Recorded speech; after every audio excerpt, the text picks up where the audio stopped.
A man known as the captain led my father into a small room. I quickly followed behind my dad. The captain, who was smiling gently just moments ago, now looked stern. He stared at both of us, clearly displeased. His voice was deep and intimidating. "You folks don't belong in first class. It lowers the standard. Please leave. This is my final warning. Please prepare 3 seats in first class for us." My unyielding father's words made the captain's face turn pale as he called his company for confirmation. "We'll prepare your seats right away. I'm deeply sorry for the inconvenience." Turning to that voice, I saw the captain apologizing profusely. What's the true identity of my gentle, helpful father that was revealed during his retirement celebration? My name's Belle. While my friends are getting married one after another, I'm enjoying my life. I'm planning to relax at my parents' house during the summer break. By the way, I heard Mary is expecting her second child. Really? How old is her first one? I think she just had the baby recently. Time flies, huh? When are you planning on it, Belle? Someday. Just make sure you don't rush and end up with the wrong person. Think it through. Even though my parents' house isn't far from my apartment, I've been less eager to visit over the years. Whenever casual conversations turn to marriage and kids, I feel a bit left out. I know my parents mean well and they know I love kids. My dad is retiring at the end of the year. He's always hoped to see his grandkids while he's still healthy, but it seemed that won't be happening anytime soon. Growing up, we moved a lot because of my dad's job. I've always been good with people, but not so good at showing vulnerability. My mom used to tell me to be someone who can help others. I took that to heart, and now I'm the go-to person at work and in my personal life. This made me appear strong, and while men rely on me, they don't often see me romantically. I might be the typical I can live on my own type you see in comics. Where's Dad? He went out shopping. Isn't it a bit late for shopping? You know, Dad, he's probably helping someone out again. Didn't he save a drowning kid once? Yes, I was so worried then. He said he was going shopping and didn't come back for a while. That's scary. Was the kid from our neighborhood? I don't know. I only heard about it from your dad. I see. I hope you find someone like your dad, Belle. Someone who can help others in a pinch. Sure, Mom.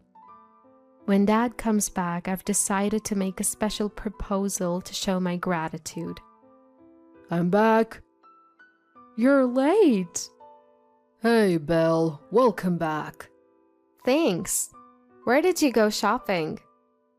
Dad walked in from the entrance with bags from the local supermarket.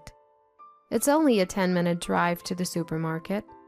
It seemed like he took a bit too long for such a short trip. As soon as my mother saw my father, she headed to the kitchen to reheat the prepared meal. I stood up to set the table when my father's cell phone rang. Hello? While on the call, my father discreetly stepped out of the living room. I felt something was off about his behavior, but since my mother didn't seem concerned, I brushed it off. After the call, the 3 of us sat down for dinner, and I brought up a topic. How about we all go on a trip to celebrate your retirement, Dad? I've got some brochures. I put down my fork and pulled out several brochures from my bag. I'm not making a ton of money, so we'll have to stick to places I can afford, but let it be my gift to you. I had started saving a few years ago, thinking I'd use it for either my wedding or my father's retirement. Thanks to that, I had several options, both domestic and international. Thanks, Bill. Let's take a look later. Ever since I started working, my respect and gratitude for my parents grew. I understood the challenges of raising a child without any financial struggles, especially after hearing stories from my friends who were parents. I just hoped my parents could feel a fraction of the gratitude I felt for them. I've always wanted to visit Europe. That sounds great, but can you get the time off, Belle? I'll have to plan it out, but I think my colleagues will understand.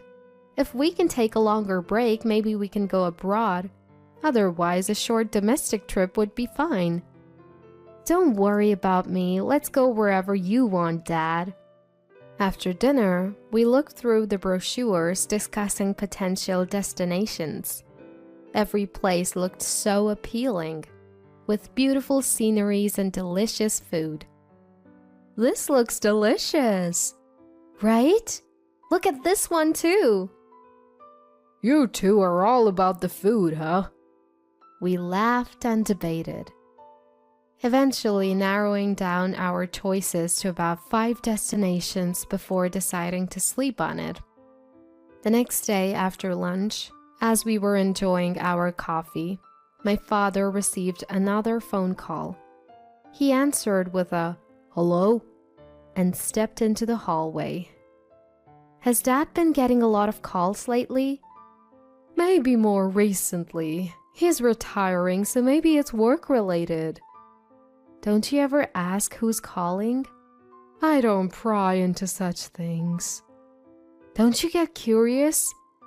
We're not newlyweds. At our age, I don't get upset over a phone call. Is that how it is? That's how it is. It's fine. If something comes up, we'll deal with it then. My mother's calm response was reassuring, but I still felt uneasy. As we were discussing this, my father finished his call and returned. Who was on the phone?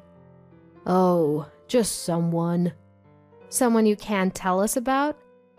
Actually, I was thinking, what if we splurge on hotels and meals but save on flights? What do you think? That sounds good, but where can we find affordable flights? I've got a lead on some good deals. Can you trust me with it? Of course. Sounds good. Right, Belle? Yeah, sounds great. Thanks, Dad. I wasn't entirely convinced, but since my mother wasn't concerned, I decided not to press the issue. I resolved not to question my father's actions any further. The next day, we settled on an international destination and began considering potential dates. At my workplace, vacations are scheduled in rotation. When I proposed the dates to my colleagues, they quickly agreed. When it came time to book, my parents expressed a wish to save my money for the future. So, we agreed that I would pay a bit more than half of the trip's cost. However, my father insisted on handling the flight arrangements, including payment. Time flew as we prepared our passports, packed our suitcases, and researched our destination. Finally, the day before our trip, I left work a bit early and returned to my parents' house. Oh, look at the time! Hearing this, my mother headed to the kitchen to prepare dinner. My father, seemingly following her lead, headed straight for the front door. Where are you off to, Dad? Just a quick errand. Will you be back by dinner? Yeah, I'll be quick. Be right back. Where did Dad go? I'm not sure. He didn't mention anything about going out today. What should we have for dinner? My mother began preparing dinner, and my unease about my father's behavior grew. However, he returned in about an hour. Where were you? Oh, just out. You've been acting strange lately. What's going on? I'll tell you later. Don't worry about it. My suspicions grew. But with our celebratory trip starting tomorrow, I didn't want to cause any tension. I decided to prioritize enjoying the trip. On the day of the trip, while my father exchanged our tickets, my mother and I headed to the baggage drop. I'll be right back. Need to use the restroom. Got it. We'll wait here.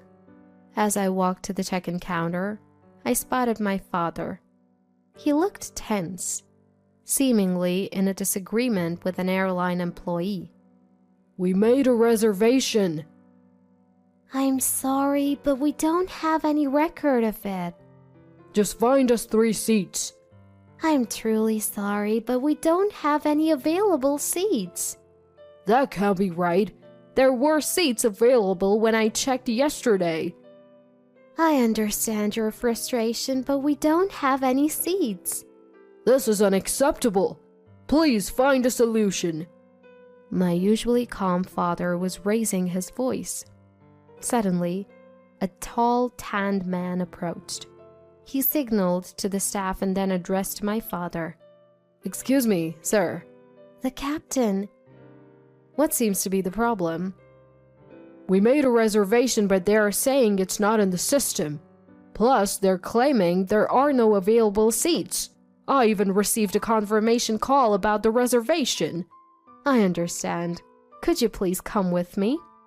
The man referred to as the captain gestured to a door on the wall. I quickly followed my father. Once inside the small room, the captain's previously friendly demeanor changed. He looked at my father and me with a displeased expression. His voice was deep and intimidating. You made a reservation to first class, correct? Yes, that's right. So if there were available seats in first class, there should have been at least 3 available, right? Do you even know what first class means? It's not for people dressed like you. Don't you get it? Is this how your airline trains its staff? To judge people by their appearance? It's impressive that a captain would come out and insult a customer like this. I don't care about that. Having someone dressed as shabbily as you in first class would lower our standards. Please leave. We hadn't been told we'd be flying first class, and given the long flight, we had dressed for comfort. Still, the captain's words angered me. This is your last warning. Prepare 3 seats in first class. If you don't, this might be your last flight. My usually calm father spoke with such authority. It took me by surprise. The captain looked equally shocked, as if thinking, what is this guy talking about? I'll be in charge of personnel decisions for this airline starting next year, so I'll be the one deciding your fate. That's impossible. If you don't believe me, check with your boss. My name is Wilson David. With such confidence in my father's voice, the captain began making a phone call. As he spoke, his face turned pale. I deeply apologize, Mr. Wilson David. We'll prepare your first-class seats right away. Good. Make sure you do. And about the personnel matter you mentioned earlier. Come on, Belle. Let's go. I'm truly sorry. As my father walked back to me, the captain called out to him with a loud voice. When my father turned around, the captain was deeply apologizing. I assure you this isn't our usual behavior. Usually different, huh? Seems like you've been hiding your true nature. Anyway, thanks for arranging the seats. With that, my father patted my shoulder and headed to the boarding gate. While waiting for the plane, my father explained everything. Years ago, he had saved a child from drowning in a river. That child's father turned out to be the CEO of this airline. They had maintained a casual relationship since, exchanging Christmas cards and occasional gifts. One day, the CEO called my father. He had been diagnosed with a terminal illness. His son was already working, but he wanted someone trustworthy by his side. That's when he thought of my father. My father, who had once rushed to save a stranger's child, had some knowledge of the aviation industry, which made him a suitable choice. After some contemplation, my father accepted the offer. His recent phone calls and outings were to discuss the transition with the CEO and his son. In the end, the captain, who had deeply apologized, was reportedly let go after our flight. When I reported the captain's situation to the president's son and asked the current personnel department to interview the captain's surroundings, I found that he got angry with his colleagues and juniors and harassed customers he didn't like. It was discovered that he had been doing this. After hearing from colleagues and subordinates about his behavior, the CEO was furious and decided to fire him. Our family celebrated both my father's retirement and his new high-ranking position by enjoying the best trip ever.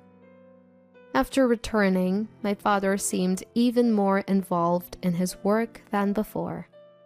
Hearing about it from my mother, I realized that the role of HR might be very fulfilling for my father, who loves helping others. Witnessing the connections my father made by prioritizing others over himself, I decided to live my life in a similar manner.